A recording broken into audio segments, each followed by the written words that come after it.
करते हैं और जो हम करने में सक्षम होते हैं, उनके बीच का अंतर दुनिया की अधिकांश समस्याओं को हल करने के लिए पर्याप्त होगा। महात्मा गांधी ने अपनी book my experiment with truth में जीवन के सामान्य लक्ष्य और इरादों को सही रूप से दर्शाया है। उनका मानना है कि सच्चाई ईश्वर है और उनके सभी प्रयोगों ने सच्चाई और पवित्रता प्राप्त करने के अपने प्रयासों को चित्रित किया है। आहार विज्ञान के साथ उनका प्रयोग एक जीवन काल सौदा है और वह संपूर्ण आहार खोजने की तलाश करते हैं जो वासना को मिटा देता है और मनुष्य को उसके मन और विचारों को नियंत्रित करने की अनुमति देता है। इस रूपरेखा के भीतर वह सरकारी सुधारों के लिए अपने सिद्धांतों को विकसित करते हैं, हिंसा के लिए बिना सहानुभूति और प्रतिरोध का उपयोग करते हुए इस आंदोलन में शामिल हैं।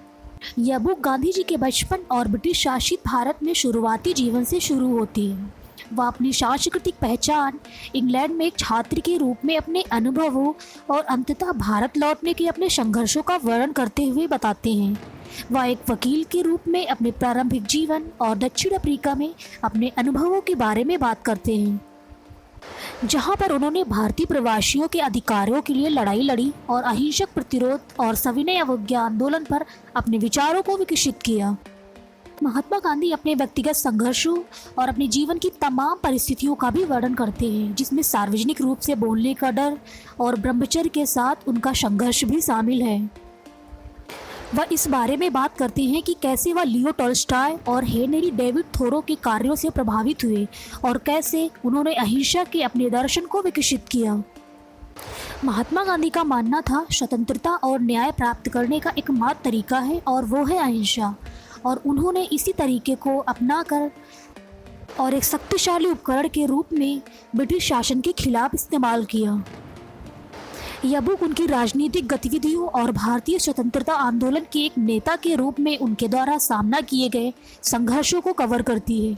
उन्होंने असहयोग आंदोलन, नमक मार्च और भारत छोड़ो आंदोलन सहित विभिन्न अभियानों और आंदोलनों का वर्णन किया है। वह उन चुनौतियों के बारे में भी बात करते हैं जिनका उन्होंने एक नेता के रूप में सामना किया, जिसमें अन्य भारतीय नेताओं का विरोध और ब्रिटिश सरकार द्वारा उनके आंदोलनों का दमन भी शामिल है। वह अपने परिवार और दोस्तों के साथ अपने रिश्तों पर भी चर्चा करते हैं और यह भी बताते हैं कि कैसे उन रिश्तों ने उनके विश्वास और कार्यों को आकार दिया। यह बुक भारतीय स्वतंत्रता आंदोलन और उसमें गांधी जी की भूमिका के लिए एक दिलचस्प ऐतिहासिक संदर्भ भी प्रदान करती है। यह उस समय की राजनीतिक माहौल और भारतीय लोगों के सामने आने वाली चुनौतियों के बारे में एक आंतरिक रूप प्रदान करती है।